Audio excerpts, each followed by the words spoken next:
Hello guys, आज मैं couple of cuckoos के चैप्टर 281 को एक्सप्लेन करने वाला हूँ। लास्ट चैप्टर में एरिका और नागी उमिनो टाइप बिकने की डील को रुकवाने के लिए रिहितो और सोसुके से बात करने गए थे, पर वहाँ पहुंचकर उन्हें पता चला कि उन्हें तो खुद ही इस डील के बारे में कुछ नहीं पता था, क्योंकि वो डील अभी तक फाइनल नहीं हुई थी, वो बस प्लानिंग स्टेज पे ही थी। तो इस तरह ये प्रॉब्लम सॉल्व हो गई थी, पर सोसुके ने नागी से अमानो ग्रुप को गिराने में उसकी हेल्प मांगी थी, जिसका आंसर अभी भी नागी को देना बाकी है। अब सीन उमिनो टाइप पे शिफ्ट होता है। एरिका और नागी दोनों जाकर बताते हैं कि ये डील अभी बस प्रपोजल स्टेज पे ही है। ये सुनकर नामी को राहत मिलती है और साची डैड पे गुस्सा करती है, क्योंकि उन्होंने वेरीफाई करने की कोशिश भी नहीं की थी, पर डैड कहते हैं सबको लगा कि ये फाइनल हो गया है, यहाँ तक कि चेयरमैन को भी यही लगता था। नागी कहता है पर अभी भी ये रीडेवलपमेंट प्लान खत्म नहीं हुआ है, अभी भी यहाँ हाई राइज बिल्डिंग बनने की पूरी पॉसिबिलिटी है। पर नामी फिर भी खुश थी, क्योंकि अभी वो उमिनो टाइप चला सकते हैं। और यूहेई, साची और नागी उस हाई राइज बिल्डिंग में रहने और उसे देखने के लिए थोड़े क्यूरियस थे, और इस बात पे नामी गुस्सा हो जाती है। और ये नोक-झोंक देखकर एरिका खुश होती है, क्योंकि सब कुछ नॉर्मल हो गया था। अगले सीन में एरिका अमानो उमिनो हाउस में थी। रिसेंटली रिहितो ने उससे सोसुके के शादी के प्रपोजल के बारे में पूछा था, तो वो उसी बारे में सोचकर उदास थी।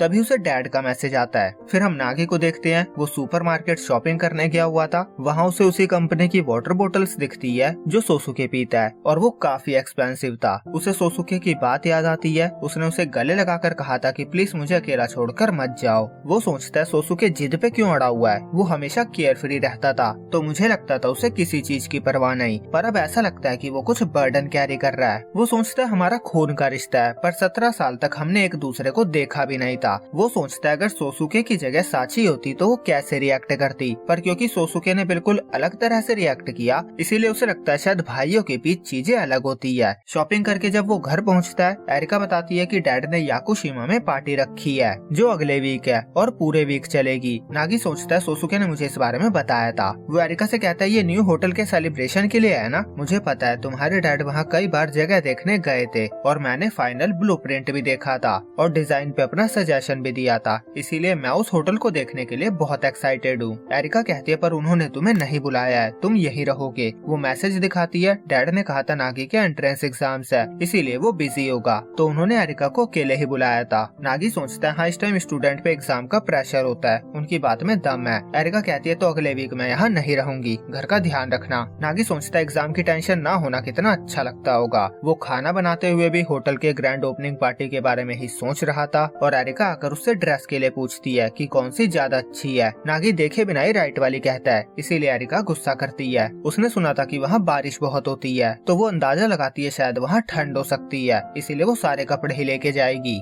फिर वो दोनों खाना खाते हैं। एरिका को बहुत टाइम से पास्ता खाना था, तो वो बहुत मजे से खाती है, और नागी तो होटल को देखने के लिए ही एक्साइटेड था। वो सोचता है मैं एग्जाम के बाद देखने चले जाऊंगा, और एरिका यहाँ नहीं होगी तो पढ़ने में भी आसानी रहेगी। और खाते खाते सॉस एरिका की टी शर्ट पे गिर जाता है, और वो टी शर्ट उसे बहुत पसंद थी। वो पैनिक होने लगती है और नागी से पूछती है कि वो इसे कैसे हटाए, पर नागी तो अपनी ही सोच में डूबा हुआ था। फिर सीन अमानो रिजॉर्ट पे आता है। वहाँ पे मीटिंग चल रही होती है। तभी एरिका के डैड को एक कॉल आता है, और वो कॉल पे बात करने के लिए वहाँ से उठकर चले जाते हैं। और ये देखकर वहाँ के एम्प्लॉयज को थोड़ा अजीब लगता है, क्योंकि वो मीटिंग छोड़कर कभी फोन पे बात करने नहीं जाते थे। और हम देखते हैं कि ये कॉल नागी ने किया था। वो उनसे याकुशिमा की पार्टी अटेंड करने के लिए परमिशन मांग रहा था। ये सुनकर एरिका और सुइचिरो दोनों ही हैरान हो जाते हैं। सुइचिरो कहते हैं उन्हें कोई प्रॉब्लम नहीं है, पर उसके एग्जाम का क्या होगा। नागी कहता है चिंता करने के लिए शुक्रिया, पर मैं याकुशिमा में भी पढ़ाई कर सकता हूँ, और सुइचिरो मान जाते हैं। ये सुनकर नागी बहुत खुश होता है, और वो वहाँ जाने के लिए इतना ज्यादा एक्साइटेड था कि रात में उसे नींद तक नहीं आ रही थी। और इसी के साथ ये चैप्टर एंड होता है। तो मैं मिलूंगा आपसे थर्सडे को इसके अगले चैप्टर के साथ। जब तक के लिए बाय बाय। और हाँ, ब्लू बॉक्स का वीडियो कल रात में 8 बजे आएगा।